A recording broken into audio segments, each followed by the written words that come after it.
2025 is looking like another bad year in terms of layoffs. If you have a look at this list of layoffs and some of these companies, and actually the figures themselves, you'll see how incredible it is. Just last month, we saw 23,400 employees being laid off. March, we saw about 8,800. February, about 16,000. And January, 2,400. It's really quite incredible. And so many companies are joining this trend. Obviously, Match, who we're about to talk about, CrowdStrike, and General Fusion. These are just a few of the companies laying off in May. Go back to April and you'll see even more brands, right? Expedia, Cars24, Meta, Intel, GM. So many large brands are laying off their workers. It's a difficult time to navigate the market, obviously, especially for employees. It's very difficult. We'll get to that in a second, but first I want to show you the latest comment out of Match. So, if you do not know, Match is actually the parent company of Tinder. We'll get to that in a second, but they are going to be cutting 13% of staff in a bid to turn around the floundering dating app company.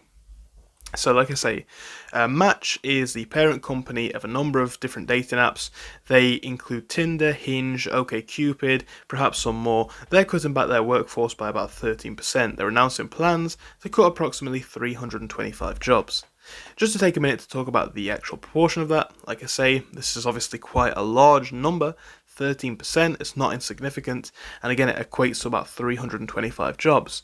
So Match, they're going to be laying off these workers as the amount of users, the amount of paid users, fell another 5% in the most recent quarter. Young users are pivoting back to real-world meetups rather than online dating. And especially with platforms like Tinder, right, it kind of makes sense. If you think about the way that they structure essentially most of these dating apps now, it really is just about trying to extract as much money as possible.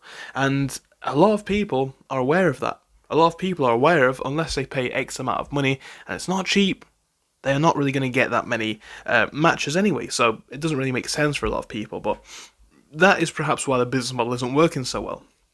So the move comes as demand for the dating apps amongst younger users weakens. Profits for the first quarter came in at 117 million compared to 123 for 2024. Paid users were down 5% from a year ago to 14.2 million. Tinder is the app that saw the biggest drop, with subscriptions declining by 7%. Hinge, meanwhile, saw a spike, with users paying increasing by 23%. So the cuts will save Match $100 million per year, according to the CEO. The company is also not ruling out price cuts and promotions, saying it's prepared to take pricing, merchandising, or other actions to minimize the impact of their financial performance. And again, when it comes to cutting costs in a lot of these companies, when companies have perhaps implemented too much corporate greed or markets change for whatever reason, one of the first things to go is usually the staff. Because the staff are very expensive. It's very expensive to maintain and keep staff. And obviously companies are aware of this. And in the case of, obviously, Match, we are seeing them looking to cut those workers. So yeah, it's quite interesting that. But when we go down a bit further, we can see Match properties won't be directly impacted by tariffs since they don't use any imported goods. But as prices increase, sometimes dramatically due to those levels, the company's customer base might cut back on expenses, including dating apps, especially with a growing number of free alternatives like Facebook. Younger users, meanwhile, are pivoting back to real-world meetups. So Match Group has seen its stock price tumble more than 70% over the past 5 years.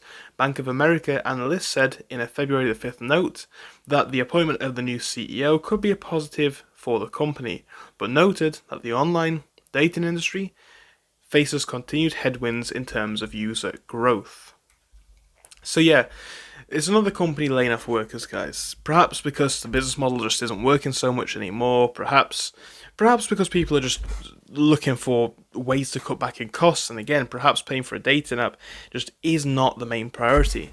But let me know what you think to this in the comment section. Again, it's another company looking to cut back on workers, citing that this could save them as much as $100 million per year. It's quite interesting this. It's quite interesting how so many companies are, again, just laying off workers left, right and centre.